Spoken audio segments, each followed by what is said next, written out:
എന്താ അങ്ങനെ ഇരിക്കുന്നത്? എന്താ പറ്റി? ഓ ഒന്നുമില്ലടാ, വെറുതെ ഇങ്ങനെ ഇരുന്നത്.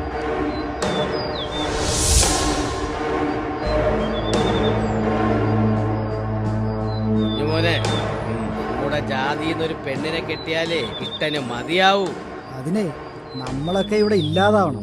സ്വർണ്ണക്കനിയിലല്ലേ അവൻ കയറി പിടിച്ചത്. നിങ്ങൾക്കൊക്കെ ഇപ്പൊ എന്താ വേണ്ടേ?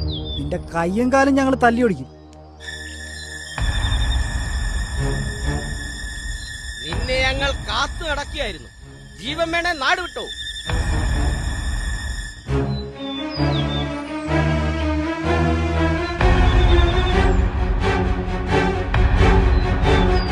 എന്തിന് നാട് വിടണം? അവൻ അവളെ പ്രേമിച്ചോണ്ടാണോ? അവന് താല്പര്യമുണ്ടെങ്കിൽ അവൻ അവളെ കെട്ടും. ഞൊട്ടും.